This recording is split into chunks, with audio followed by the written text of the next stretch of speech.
the 1950s are often remembered through a glossy filter: pastel-colored suburban houses, smiling families, well-trimmed lawns, and wholesome dinner tables where mothers serve pot roast while fathers return from work in crisp suits. For many, this decade represents a golden age, an era of stability, moral clarity, and the promise of the American dream. But beneath the polished surface of this iconic decade lay a far more complicated and unsettling reality. The picture-perfect family was not always perfect at all. It was a carefully constructed cultural ideal, shaped by post-war anxiety, Cold War paranoia, and strict social expectations that left little room for discomfort, difference, or dissent. This is the story of the darker side of the 1950s American family, an examination of the pressures, contradictions, and hidden struggles that defined everyday life during an era we often romanticize. The end of World War II had left the United States in a position of unprecedented global power. Soldiers returned home eager to start families, and a booming economy made car ownership, home ownership, and consumer luxuries more accessible than ever before. Advertisers and policymakers sold Americans an image of stability: a hard-working father, a neatly dressed mother, children playing safely in the yard, and everyone united under traditional family roles. Yet this ideal wasn't simply a reflection of reality, it was a cultural mandate. Men were expected to be stoic providers, women were expected to devote themselves entirely to domestic life, and children, even very young ones, were expected to behave politely and follow authority. Falling short of these expectations often came with quiet shame, personal guilt, or, in some cases, harsh consequences. One of the most overlooked truths of the 1950s is how much pressure women faced within the confines of domestic life. After the war, millions of women who had briefly tasted workplace independence were pushed, sometimes gently, sometimes forcefully, back into the home. Popular magazines described the ideal woman as a cheerful homemaker whose greatest satisfaction came from spotless counters and perfectly cooked meals. But privately, many suburban wives struggled with isolation, depression, and the suffocating expectation that their identity existed only within the walls of their home. Doctors often dismissed their symptoms as housewife fatigue and prescribed tranquilizers instead of addressing the root causes. These pills, marketed as miracle cures, would go on to shape an entire generation's relationship with mental health and medication. The smiling mother of the 1950s was often smiling through hidden sadness, anxiety, or emotional exhaustion. But the pressures did not fall solely on women. Men, too, were battling private demons behind the facade of the confident suburban provider. Many veterans returned from war with trauma, long before the term PTSD was understood, yet mental health treatment for men was heavily stigmatized. They were expected to be unshakable, unemotional pillars of the household. Displaying vulnerability was seen as weakness. So men bottled their pain, their disappointments, and their fears. Some turned to alcohol, others turned inward, quiet, distant, or emotionally unreachable. The perfect 1950s father, celebrated as a symbol of stability, was often carrying burdens he felt he could never share. Children, as well, lived under strict expectations. Discipline in the 1950s was far more physical and authoritarian than what most families consider acceptable today. Spanking, shouting, and rigid obedience were seen as normal, even necessary, for raising good children. Schools reinforced the same message: sit quietly, follow orders, respect authority without question. Any behavior outside the norm, daydreaming, restlessness, emotional sensitivity, was interpreted as defiance or defective upbringing. For many children, childhood was less a time of exploration and more a time of learning to conform.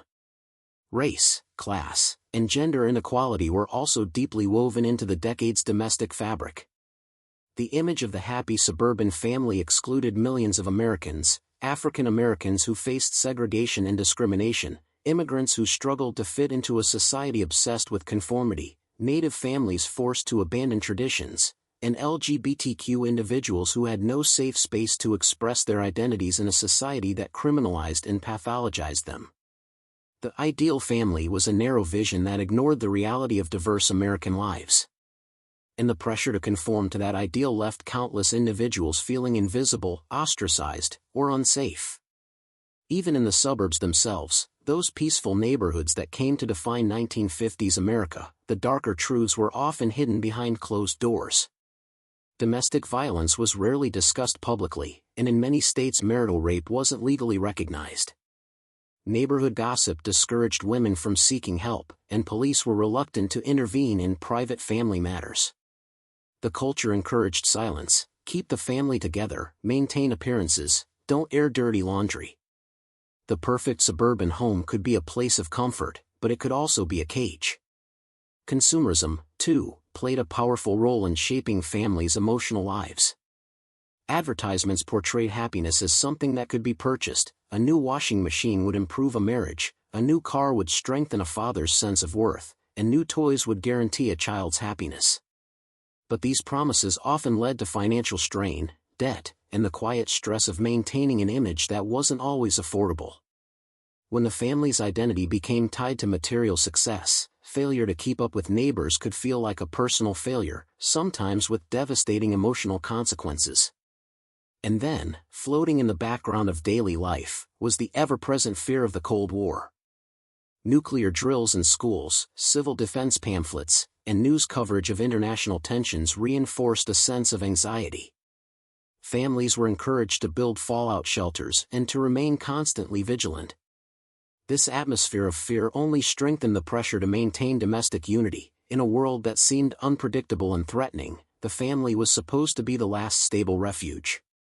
But when that family was burdened by secrecy, silence, and unrealistic expectations, it was not always a refuge at all.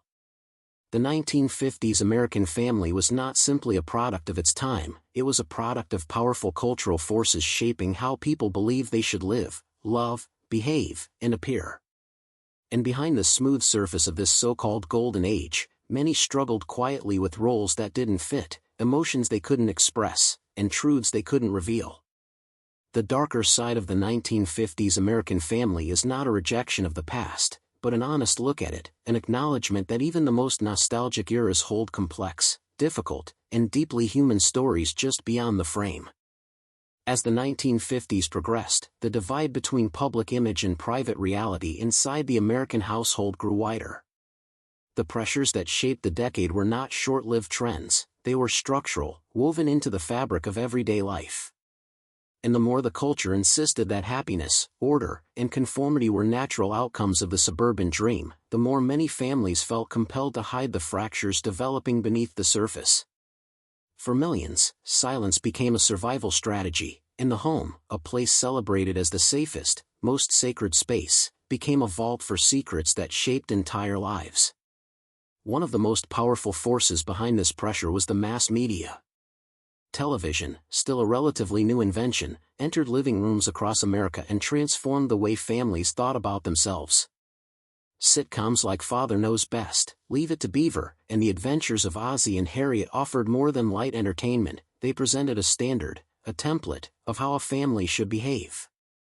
Fathers were wise and calm, mothers were endlessly patient, and problems were resolved neatly within a half hour. These fictional families reinforced the belief that good homes were peaceful, quiet, and free from emotional turmoil. So when frustrations, tensions, or conflicts arose, as they inevitably did, many families felt that something was wrong with them personally.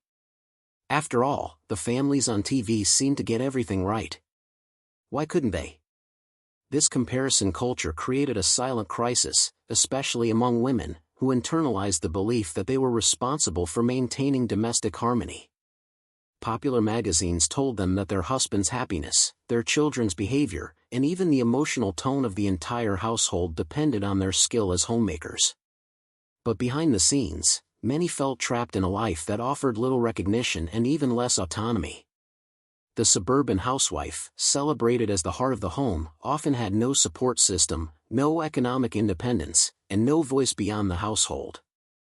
Their emotional struggles were brushed aside as trivial or exaggerated, and many were advised by doctors to be grateful for their comfortable suburban lives. The booming pharmaceutical industry capitalized on this silence.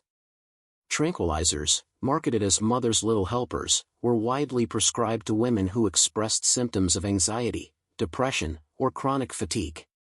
Instead of exploring underlying emotional or social problems, doctors offered pills as a quick fix, convenient, efficient, and profitable. Advertisements framed these medications as essential tools for maintaining domestic perfection. A calm housewife, after all, was necessary for a perfect family. But in reality, these medications often numbed emotional distress rather than alleviating it. They allowed many women to function on the surface while feeling increasingly disconnected from their own identities, their aspirations, and even their families.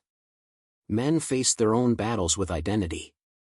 The ideal of the 1950s breadwinner was rooted in rigid expectations. He had to be strong but not emotional, successful but not boastful, loving but not vulnerable. For many men, work became a performance of masculinity, not just a means of earning a living. Corporate culture encouraged conformity, competition, and unquestioning loyalty. Men who struggled with stress or dissatisfaction were often told to toughen up or be a man. As a result, many kept their emotional pain hidden, even from their spouses. The culture left little room for tenderness, mental health struggles, or personal expression. Some men turned to alcohol, not as a source of pleasure but as a coping mechanism for the silent pressures they were expected to carry alone. Teenagers and children, too, navigated a world where outward obedience was valued more than emotional honesty. The rise of youth culture, rock and roll, fashion shifts, and new forms of teenage identity, was often met with alarm from adults who feared moral decline. Many parents saw teenage rebellion not as a normal developmental stage but as a threat to the stability of the family. Girls were expected to remain modest and compliant, while boys were pushed toward the path of future providers. Any deviation from gender norms was met with suspicion, discipline, or, in some cases, punishment. LGBTQ youth, though they existed in every community, lived in a world where their identities were described as immoral, criminal, or psychologically diseased. Their struggles were invisible, their voices silenced, and their existence often erased from public discourse. The education system further reinforced strict conformity. Schools emphasized obedience, patriotism, and loyalty to American ideals. Children practiced nuclear drills, huddling under desks or lining hallways while teachers calmly recited instructions. These drills were more than procedural, they were psychological tools meant to shape a generation's sense of fear and duty. The looming threat of nuclear catastrophe created a low, constant hum of anxiety that permeated daily life. Families built bomb shelters, stocked canned goods, and studied government-issued survival booklets. The message was clear: danger was always near, and the stability of the family was the front line of national defense. But this atmosphere of fear also made it harder for families to express vulnerability. If everyone was supposed to be strong, how could anyone admit they were struggling? Beneath the surface of suburban prosperity, economic pressures simmered as well. While the 1950s economy was strong on a national level, many families still lived paycheck to paycheck. Consumerism encouraged them to buy new appliances, new cars, and new gadgets, symbols of success that sometimes had financial strain. Debt became more common, though few dared to speak openly about it. A family's status in the neighborhood often depended on appearances, and appearance was everything. Families carefully curated what they allowed others to see: trimmed lawns, polished floors, neatly dressed children, and smiles at community events. But financial stress whispered through many homes at night, arguments behind closed doors, worried glances at bills, and parents quietly sacrificing their own needs to maintain the facade. Racial segregation and inequality added another layer to the decades-hidden darkness. The booming suburbs were largely closed to black families through discriminatory housing policies, bank lending practices, and community efforts to maintain racial homogeneity. While white families built generational wealth in these new neighborhoods, minority families were often left in overcrowded urban areas with limited economic opportunities. The idealized 1950s family was essentially defined as white, middle class, and suburban. Everyone outside that narrow image was excluded from the so-called American dream.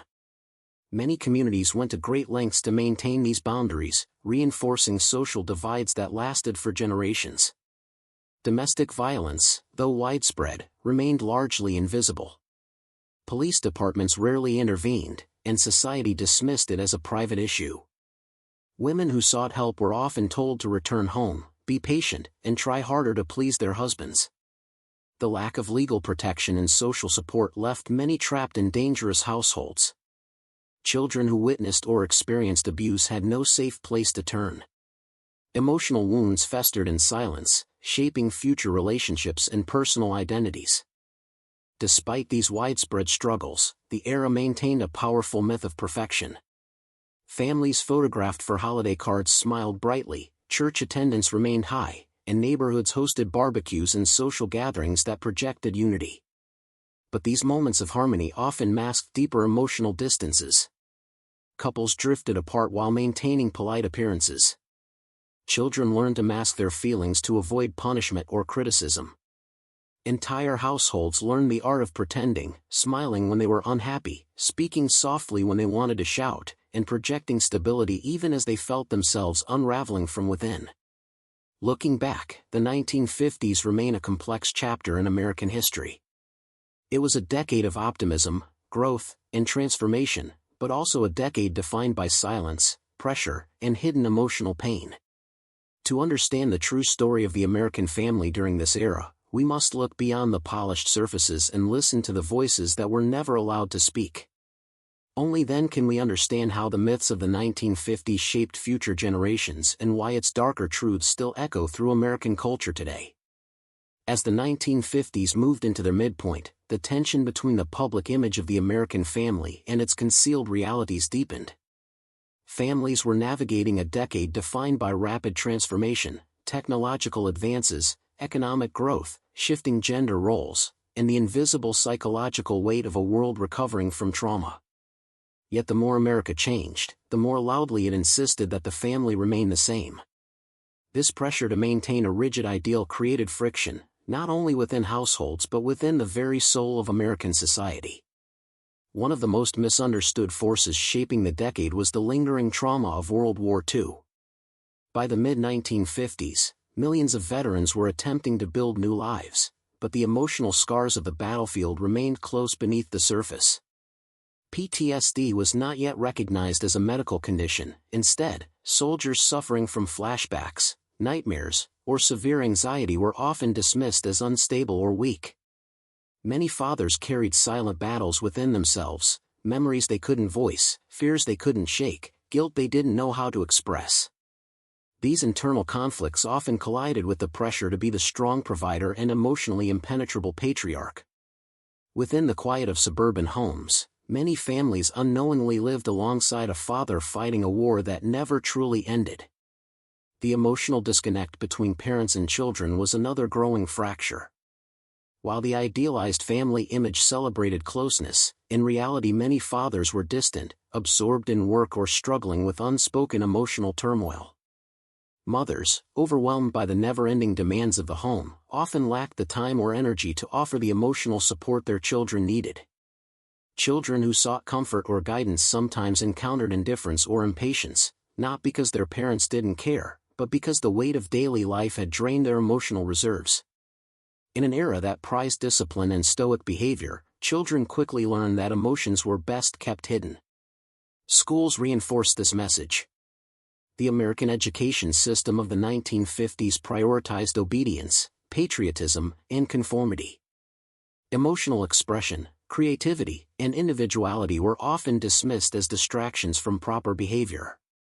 Boys were encouraged to be tough and competitive, girls were taught to be polite, quiet, and supportive. Teachers exercised strict authority, and corporal punishment was widely accepted. Many children grew up associating fear with discipline and silence with safety. This environment shaped an entire generation's understanding of power, respect, and emotional expression, lessons that would carry into their adult lives. Simultaneously, the rise of youth culture created a chasm between generations. Rock and roll music, driven by artists like Elvis Presley and Chuck Berry, brought a new sense of liberation and rebellion. Teenagers were beginning to see themselves as a distinct group with their own tastes and identities, a threat to parents who had been raised with rigid moral codes. The older generation feared that youthful independence would lead to moral decline, delinquency, or social chaos. As a result, many teens faced sharp restrictions at home, curfews, strict dating rules, and constant supervision. This tension often led to emotional distance between parents and children, creating a sense of alienation that simmered beneath the polished surface of family life. But rebellion took many forms beyond music and fashion.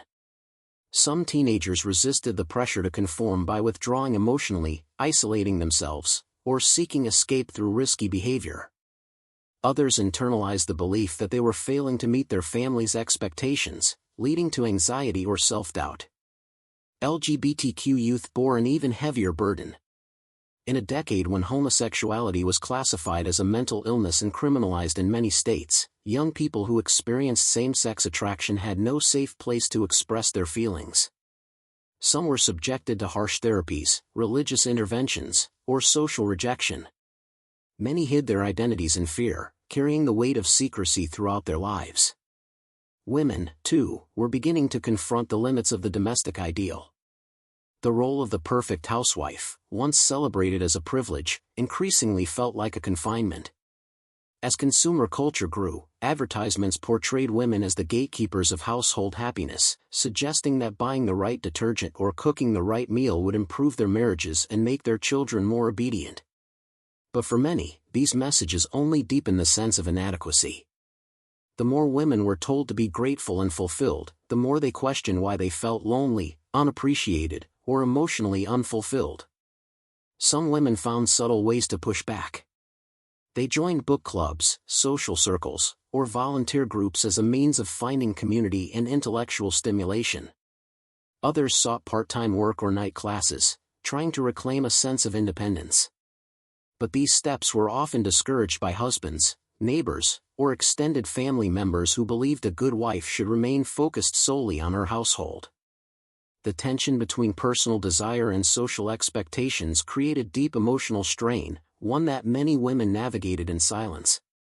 Financial pressures also continued to weigh heavily on families. Even as the economy prospered, living up to the suburban ideal required constant spending, new appliances, stylish furniture, fashionable clothing, and the latest gadgets. Credit was becoming more accessible, but debt was still seen as a personal failing. Families who struggled financially often hid their difficulties from neighbors, friends, and even from each other.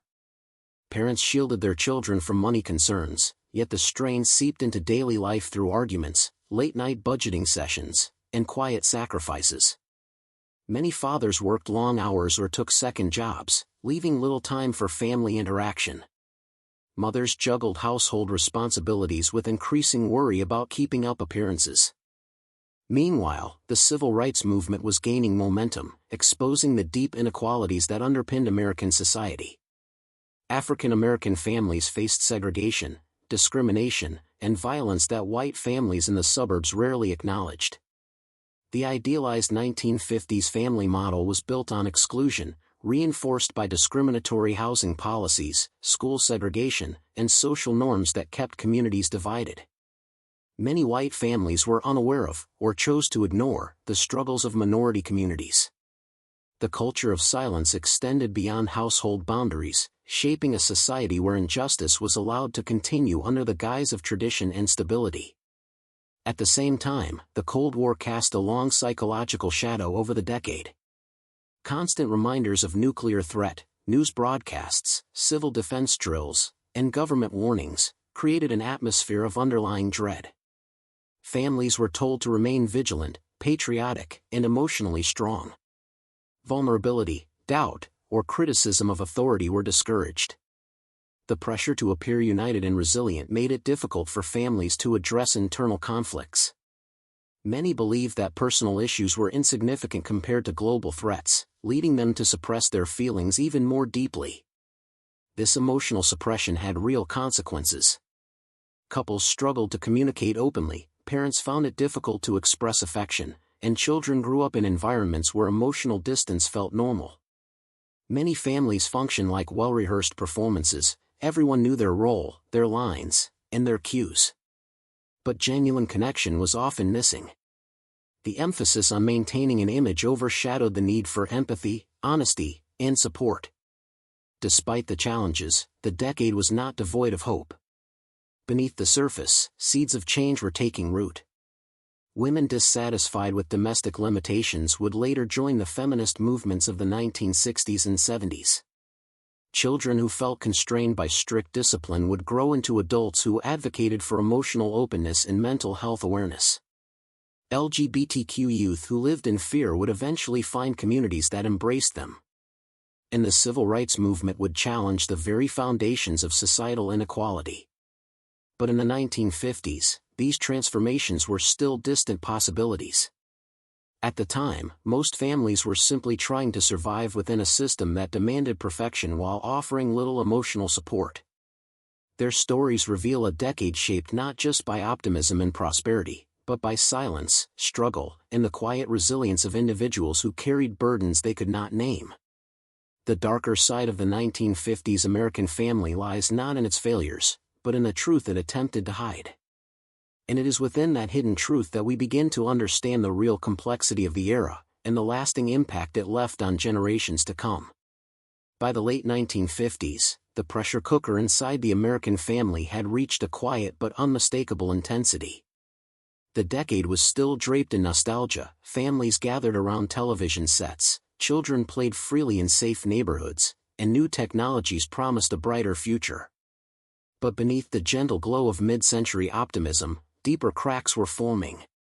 These weren't sudden fractures, they were the result of years of silence, conformity, and the slow erosion of emotional space within households. And as the decade neared its end, the gap between what families were told to be and who they truly were had grown impossibly wide. One of the most profound sources of household tension was the culture of secrecy that defined the era. The 1950s prized privacy almost to an extreme. Families carefully guarded their personal struggles, believing that showing vulnerability would invite judgment, shame, or social ostracism. Neighbors watched one another closely, not out of malice, but because the community as a whole was invested in maintaining a collective image of order and success. In many suburbs, a kind of polite surveillance took hold. People noticed who mowed their lawn regularly, whose children behaved perfectly, whose wife maintained a tidy home, and whose husband arrived late from work too often. Everyone participated in this ritual of observation, trying to reassure themselves that their own family was measuring up. This scrutiny created a profound loneliness. Families were surrounded by people yet felt unable to confide in anyone. Personal troubles became hidden burdens. A marriage in distress, a child struggling with fear or confusion, a teen feeling misunderstood, these issues remained behind closed doors. Public life was a performance, and the price of keeping up appearances was emotional isolation. At the center of this emotional landscape was the wife and mother, expected to maintain the perfect household even as the demands placed upon her became increasingly unrealistic. By the late 1950s, domestic tasks were multiplying rather than disappearing. Advertisements promised that new appliances would make life easier, yet the cultural expectations of cleanliness and homemaking only grew more elaborate. The spotless home was a symbol of success, a reflection of the woman's worth. And so mothers chased an ideal that required constant labor, vacuuming, polishing, cooking, ironing, organizing, entertaining guests, hosting children's events, and managing the emotional atmosphere of the home. But the real weight wasn't only the work, it was the emotional labor of pretending everything was fine. Mothers worried privately about their children's academic struggles, their husbands' long hours, their financial uncertainties, and their own unfulfilled ambitions. They carried their families' anxieties as carefully as they arranged their living rooms. As sociologists would later observe, many women were experiencing something unnamed at the time, a deep sense of dissatisfaction with a life that offered comfort but not meaning. Yet the era lacked the language to articulate this feeling.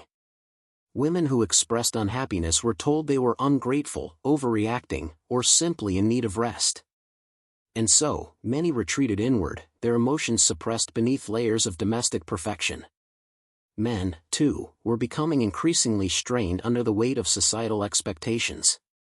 The corporate world was expanding rapidly, and with it came new pressures, long commutes, longer hours, and an unspoken competition among workers to embody the ideal of the successful breadwinner.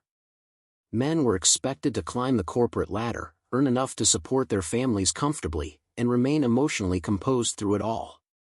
Those who faltered or felt dissatisfied rarely found sympathy. In an era that conflated masculinity with stoicism, men learned to swallow their worries. Many believed they had no right to complain when they had steady jobs and healthy families. But beneath the surface, feelings of inadequacy, burnout, or loneliness simmered quietly.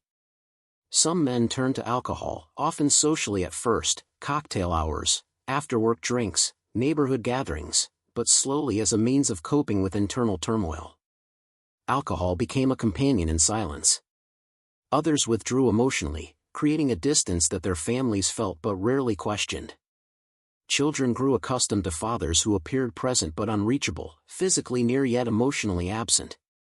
Mothers often accepted this distance as normal, perhaps believing that a man's emotional detachment was simply part of married life.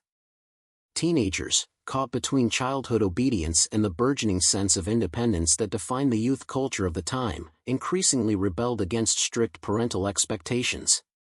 They absorbed new influences, rock music, movies, fashion, attitudes, that encouraged freedom and self-expression. But the world they lived in did not allow for much deviation. Parents worried that even small signs of rebellion signaled moral decay. Arguments over curfews, clothing, and social activities became flashpoints for deeper generational conflicts. Many teens felt misunderstood or judged harshly for simply trying to discover who they were. Yet the most invisible suffering belonged to those who lived outside the rigid heteronormative mold of the era. LGBTQ individuals faced profound isolation. Many young people grappled with feelings they had no words for, in a society where such identities were demonized or dismissed as illness.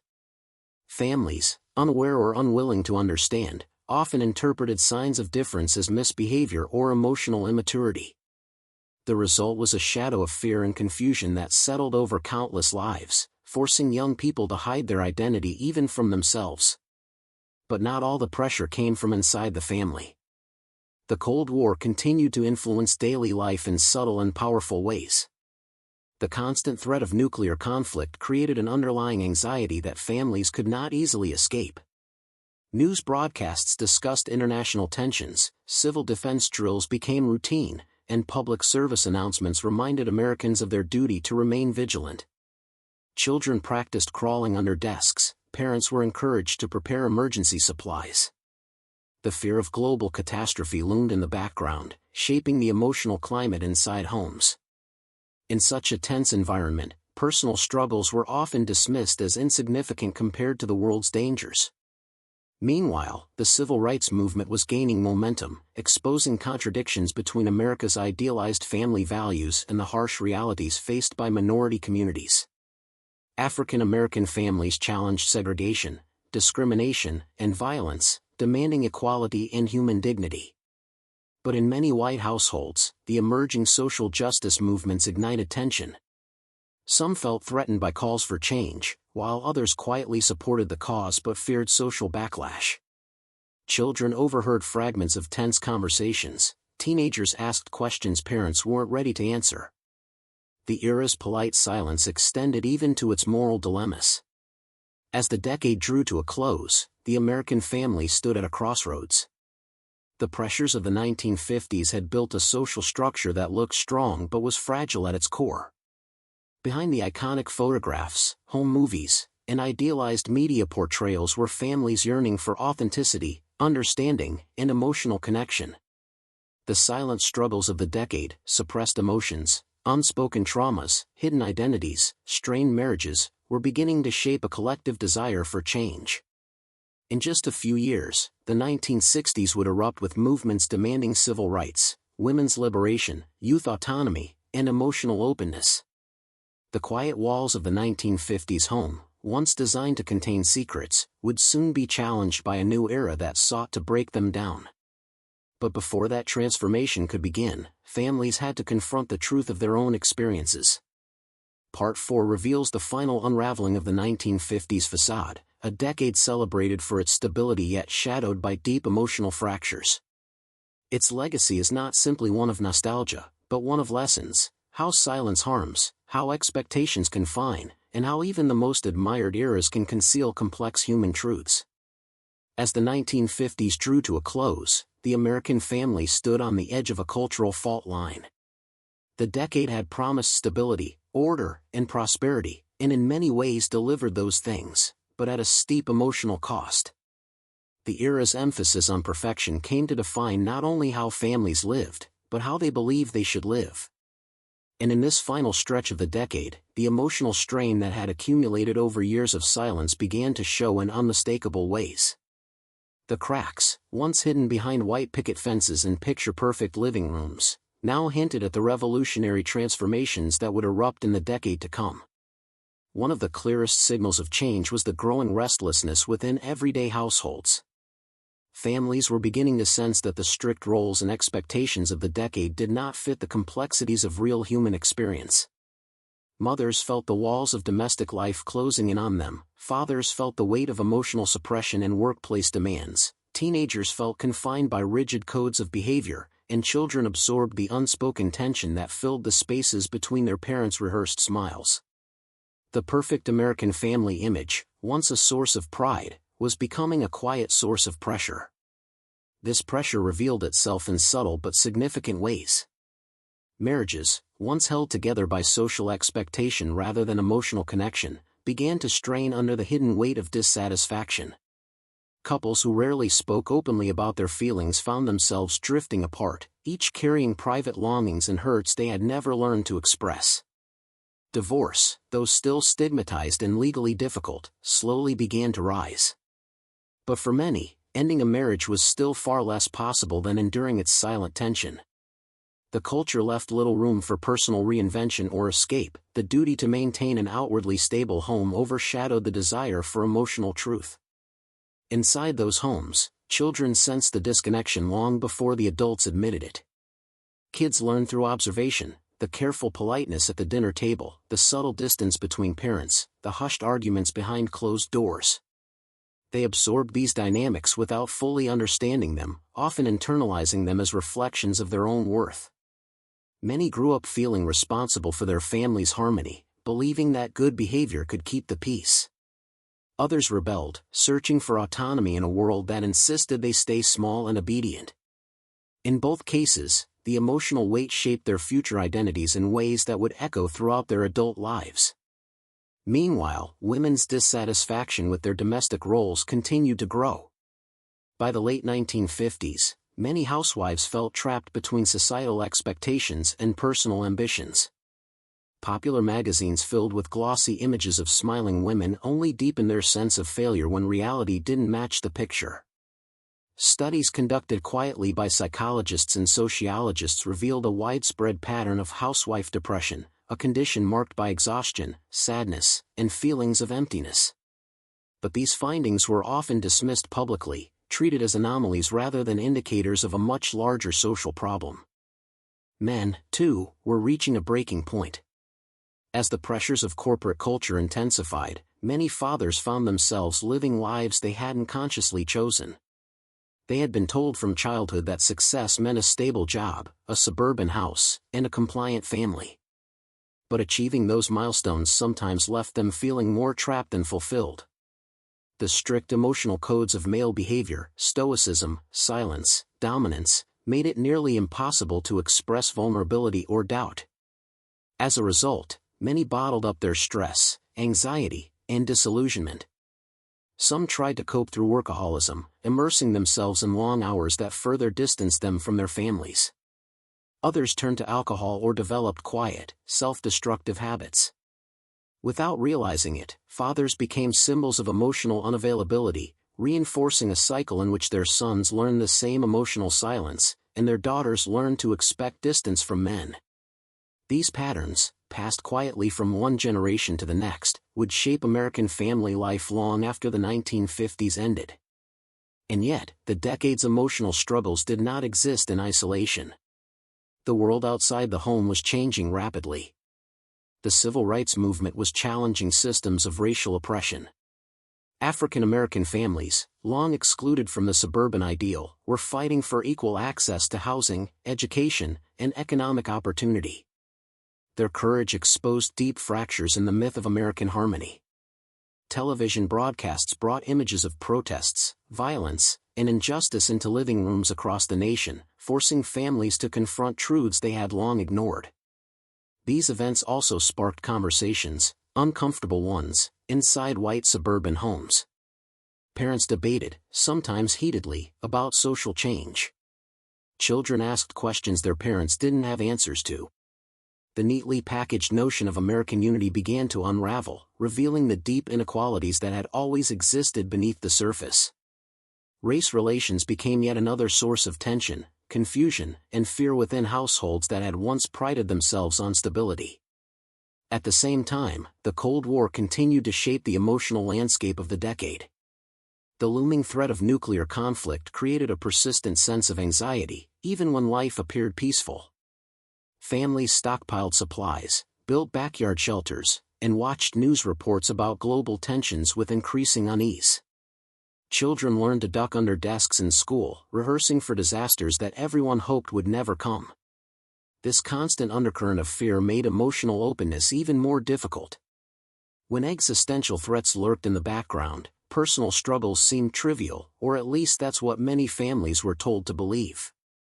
Still, by 1959, the culture of silence that had defined the decade was beginning to weaken.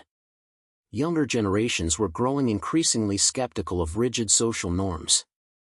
Women were starting to articulate the emptiness behind the perfect housewife facade. Men were beginning to question if traditional masculinity offered them real connection or merely pressure. Families were recognizing, however quietly, that the pursuit of perfection had left little room for honesty, vulnerability, or personal fulfillment. The cracks in the 1950s family model were not signs of failure, they were signs of awakening. They revealed a deep human need for authenticity, emotional expression, and social equality. These cracks would eventually widen into the cultural revolutions of the 1960s, the feminist movement, the civil rights movement, the gay rights movement, the youth rebellion, and the rise of new psychological approaches that encouraged people to express rather than suppress their emotions. Looking back, the darker side of the 1950s American family is not a condemnation of the decade, but a necessary truth. Its polished image of happiness and harmony concealed emotional realities that shaped millions of lives. Behind every smiling family portrait was a story, of love, yes, but also of fear, disappointment, secrecy, and longing. These stories remind us that no era, no culture, and no family is as simple as it appears from the outside. The 1950s remain iconic because they offer a vision of stability that humans naturally crave. But understanding the era fully requires acknowledging both sides of its legacy, the comfort it promised and the silence it demanded. The American family of the 1950s was built on ideals that were powerful, but often painfully unrealistic. And yet, within the struggle to meet those ideals, individuals discovered the limits of conformity and the necessity of change. In this tension lies the true story of the decade. A story of hidden emotions. A story of unspoken truths. A story of families trying, failing, enduring, and ultimately evolving. The dark side of the 1950s American family is not a story of brokenness, it is a story of transformation, the quiet beginning of a cultural shift that would redefine what family, identity, and freedom could mean for generations to come.